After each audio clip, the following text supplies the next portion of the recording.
2026 எப்படி இருக்கும்? சரி, இப்ப மக்கள் தெளிவாக எந்த ஆட்சியும் பார்த்தாச்சு. விஜய் அவர்கள் வந்துட்டு அவங்க இளைஞர் ஒரு பழைய வச்சிருந்து அவருடைய தலைவருக்காக அதனை கூட வரல.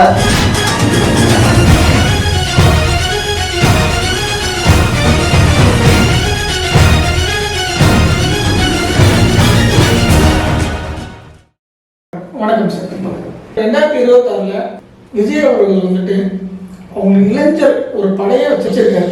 இப்ப அவர் பாத்தீங்கன்னாக்கா என்னுடைய இலக்கு 2026 அந்த எலெக்ஷன்ல ஜெயிச்சு சிஎம் ஆகும். அது உங்களோட கருத்து. நான் ஒரு சின்ன விஷயம் சொல்றேன்.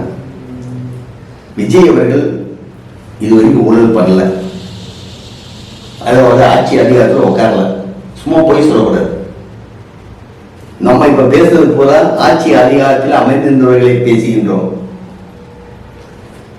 பாஜகவுடைய தமிழக தலைவர் தம்பி அண்ணாமலை அவர்கள் ஆட்சி அதிகாரத்தில் உட்காராமையே ஈடிய கையில வச்சுக்கிட்டு பணம் கோடி கோடியாக அதிகாரத்தில் இல்லாத போது கோடி கோடியாக பணத்தை சம்பாதிச்சுக்கிறார் அண்ணாமலை. கண்டிப்பா.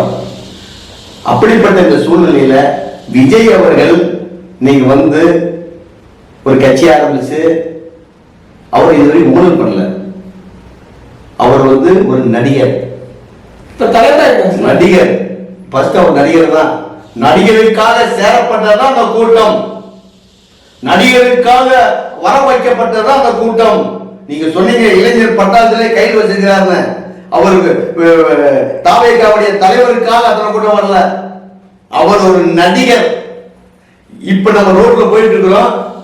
ஒரு நடிகர் வந்து ரோட்ல நின்று, எந்த நடிகராக இருந்தாலும் ஒரு நடிகர் வந்து நின்னா உடனே நம்ம ஓடுவோம். எதுக்கு போவோம்? அவர் பார்க்கணும். ஓ, படத்துல பார்த்துருக்கிறோம், திரையில பார்த்துருக்கிறோம், ஓ அவர் போய் பார்க்கணும் அப்படின்னு சொல்லி போவோம். சாதாரணமா ஒரு நடிகர் நடிகைகள் யாராக இருந்தாலும் ஒரு இடத்துல போகும்போது நடிகையோ நடிகரோ நிற்கும் போது நாம் ரோட்ல பப்ளிக் சாதாரண போய்கிட்டு இருக்கோம் பார்ப்பாங்க. அதே போன்று விஜய் அவர்கள் ஒரு நடிகர் என்பதற்காக, நடிகர் என்பது ஒரே ஒரு காரணத்திற்காக மட்டும்தான் இத்தனை இளைஞர்கள் அவரை பார்ப்பதற்காக சென்றார்களே தவிர அவர் இளைஞர் பட்டாளத்தை கையில் வச்சிருக்காரு. என்ன வச்சிருக்கிறார்? அவர் ஒரு நடிகர். நடிகரை பார்ப்பதற்கு இளைஞர்கள் போகின்றார்கள். இதுதான் விஷயமா தவிர அவர் வந்து தலைவர் ஒரு தடவை ஆட்சியில் அமர்ந்து பயங்கரமா உதவி செஞ்ச விஷயம் இதுல மறுபடியும் இளைஞர்களும் மக்களும் பொதுமக்களும் போய் சேர்றாங்க கிடையாது. மாற்றத்தை எதிர்பார்க்கிறாங்க. மாற்றம் விஜய் வரணும் சொல்லிட்டுதான் இளைஞர்கள். நாம் சொல்வது என்னவென்றால் விஜய் வரட்டும், வர வேண்டாம் என்று சொல்லவில்லை. விஜய் ஆதரிப்பது தவறில்லை, ஏன்னா அவர் கொள்ளையடிக்கல. ஆனால் ஒரே ஒரு விஷயத்தை புரிந்து கொள்ள வேண்டும். விஜய் வந்து ஊழல் பண்ணாதவர், ஊழல் இதுவரைக்கும் அவர் பண்ணல. அவர் இன்றைக்கும் 200 கோடி சம்பாதிக்கக்கூடிய இந்த நேரத்திலையும் அவர் வந்திருக்கின்றார் என்றால் பெருமைப்படக்கூடிய விஷயம். நான் சொல்வது என்னவென்றால், அப்படிப்பட்ட ஒரு விஜய் அவர்கள் இத்தனை இளைஞர்கள் கையில் வச்சிருக்கணும் சொல்லக்கூடிய விஜய் அவர் உண்மையானவராக இருந்தால், நல்லவராக இருந்தால், பதவிக்காக மட்டும் பதவிக்காக படாதவராக இருந்தால் அவர் இந்த கோடி கோடியாக கொள்ளையடிக்கப்பட்டவர்களிடம் கூட்டணி சேரக்கூடாது. நான் சொல்வது அதல்ல. இன்னைக்கு சேர்ந்தாலே சேர விஷயத்தை சொல்லல. இன்னும் ஒருவருடைய காலத்திற்குள் கோடி கோடியாக கொள்ளையடிக்கப்பட்டவர்களிடம் அவர் கூட்டணி சேர்ந்தால் அவர் ஏன் கட்சி ஆரம்பிக்கணும்? தேவையில்லையே. இவர் வந்து அடுத்தவங்களோட கூட்டணி சேர்ந்து 40 சீட் 50 சீட் 100 சீட் வாங்கிட்டு அடுத்தவங்களோட கூட்டணி சேர்ந்தா இவர் கட்சி ஆரம்பிக்கப்பட்டது தேவையில்லை.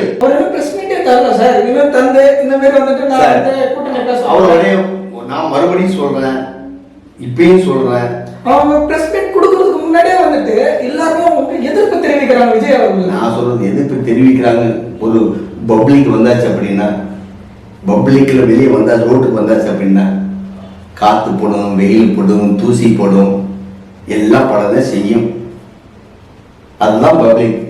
இது வரைக்கும் அவர் ஒரு நடிகராக மட்டும் இருந்தார். போவார், நடிப்பார், செய்வார், வீட்டுக்குள்ள வந்தார், தூங்குவார். இன்னைக்கு பப்ளிக் வந்துட்டார், கட்சி ஆரம்பிச்சிட்டார். வெளியே வரும்போது 100 பேர் 100 பேசவே செய்வாங்க. பேசட்டுமே, அது ஒரு பொருட்டு அல்ல. இப்ப என்னையதான் பேசுவாங்க. இப்ப நான் பேசிட்டு இருக்கிறேன், இது வீடியோ பார்த்து கமாண்ட் வரும் பாருங்க, இவர் பெரிய யோகியமான் வரும். நான் சொல்வது யோகியமா யோகியம் இல்லையா, என்ன தவறு செய்தவர் சுட்டி காட்ட வேண்டும். 6ஆம் நாள் பேசுறவர்கள் இவர் என்ன தவறு செஞ்சார், தவறு செய்ததை சுட்டி காட்டினால் அதை ஒத்துக்கொள்வோம். அதே போன்று விஜய் அவர்களையும் அவர் வருவது சரி, ஆனால் அவர் யார் கூட கூட்டணி வைக்கின்றார், யாருடன் சேரப் போகின்றார், அதை பொறுத்துதான் விஜய் என்பவர் யார் என்பதை நாம் உறுதியாக சொல்ல முடியும். அவருக்கு பின்னாடி பிஜேபி இருக்குன்னு சொல்றாங்க. மறுபடியும் சொல்கின்றேன், அவர் பிஜேபி அவர் பின்னால் இருக்கின்றதா இல்லை யார் இருக்கின்றார்கள் என்பது மிக விரைவில் தெரிய வரும், கூடிய விரைவில் தெரிய வரும். தெரிந்த பின்புதான் அதை நாம் சொல்லணும். சும்மா நம்ம ஏதாவது பேசணும் என்பதற்காக பேசக்கூடாது. விஜய் அவர்கள் இன்னும் 2-3 மாதம் காலம், இன்னும் 1 வருட காலம் இருக்கின்றது.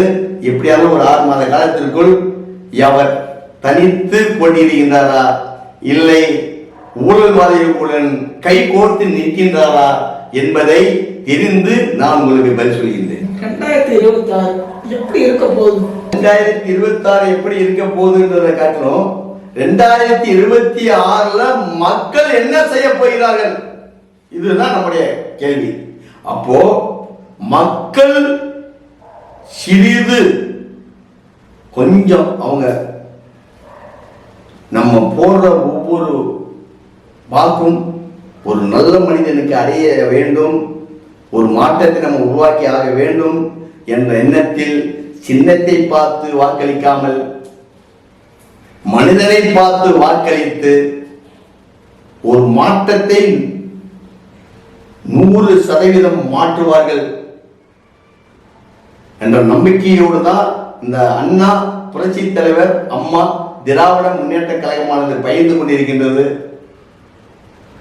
தவறுகள் யாரு செய்தாலும் தவறுகளை தட்டி கேட்டு மக்கள் நலமோடு வாழ வேண்டும் என்பதற்காக நாங்கள் வந்து கொண்டிருக்கக்கூடிய இந்த விஷயங்களை நாங்கள் தெரியப்படுத்திக்கிட்டு இருக்கிறோம். ஒவ்வொரு தொகுதியையும் ஒவ்வொரு நல்ல மனிதனும் ஒப்படைக்கணுன்ற நோக்கத்தோடு நாங்கள் போயிட்டு இருக்கிறோம். எப்படியாவது மக்கள் ஒவ்வொருத்தரும், அதாவது தமிழகத்தில் அனைத்து கட்சிக்காரருடைய எண்ணிக்கை பார்த்தோம்னா 25% இருக்கும், அதுக்கு மேல கிடையாது. பொதுமக்கள் தான். கட்சிக்காரங்க நினைக்கிறது இல்ல ஒருத்தர் ஜெயிக்கிறது தோக்குறது. ஒரு கட்சிக்காரங்க நினைக்கிறது இந்த கட்சிக்காரங்க இவ்வளவு இருக்காங்க அவங்க ஜெயிச்சிருவாங்க, இந்த கட்சிக்காரங்க இவ்வளவு இருக்காங்க, அது கிடையாது. 20% எங்களுக்கு 1% கூட கட்சிக்காரங்கள் இல்லை என்றாலும் மக்கள் நினைத்தால் இப்படி ஒருத்தன் வரான், இப்படி ஒருத்தவங்க நல்லவங்க வராங்க, இவங்களுக்கு நம்ம ஓட்டு போடுவோம், இப்ப இவங்களை ஓட்டு போட்டு இவங்களை ஒரு மாற்றத்தை நம்ம உருவாக்கணும் மக்கள் நினைச்சா எத்தனை கட்சிக்காரங்க யாரு வந்தாலும் அதை தடுக்க முடியாது. மக்கள் தெளிவா இருக்காங்க. அவங்க இப்ப எல்லாருமே கொஞ்சம் புரிஞ்சுக்கிட்டாங்க. நம்ம இந்த தடவை எத்தனை 2 ஆட்சிகளும் பார்த்தாச்சு. அடுத்தது கரெக்டான ஒரு ஆளை நம்ம தேர்ந்தெடுத்து நம்மளோட தொகுதிகளுக்கான நம்ம ஏற்படுத்திக்கணும்னு சொல்லிட்டு தெளிவாயிட்டேன். அது அவங்களோட கருத்து. அந்த விஷயத்தை தான் நான் வரவேற்கின்றேன். மக்கள் தெளிவாகணும், தெளிவா இருக்கணும். கூட்டத்தை பார்த்து மயங்கிடக்கூடாது, காசை பார்த்து கீழே விழுந்துடக்கூடாது. மக்கள் நம்ம இந்த நாட்டை ஒப்படைக்கக்கூடிய ஒவ்வொரு மனிதன் நல்ல மனிதனாக இருக்கணுன்றதை மட்டும் மக்கள் யோசிச்சு அவங்க போடக்கூடிய ஒவ்வொரு ஓட்டையும் நல்ல மனிதனுக்கு ஓட்டு போட்டுட்டாங்கன்னா சார், இப்போ கேண்டிடேட் வந்துட்டேன், அவங்கள ஜெயிச்சு வந்ததுக்கு அப்புறம் தான் சார் தெரியும் அவங்க நல்லவங்களா, நல்லா செஞ்சிருக்காங்களா இல்லைன்னு. அவங்க கேண்டிடேட்டா அவங்க ஓட்டு கேட்கிறப்ப நல்லவங்க தான் தெரியுவாங்க. மக்களுக்கு எல்லா விஷயமும் தெரியும். சாதாரண ஒரு பட்டிக்காட்டு ஒரு வில்லேஜில் போனா கூட தெரியும், எல்லாருக்கும் எல்லா விஷயமும் தெரியுது. ஏன்னா எல்லாத்துக்கிட்டையும் இந்த மொபைல் ஃபோன் இருக்குது, எல்லாத்துக்கிட்டையும் சோசியல் மீடியா எல்லாமே பார்த்துட்டு இருக்கிறாங்க.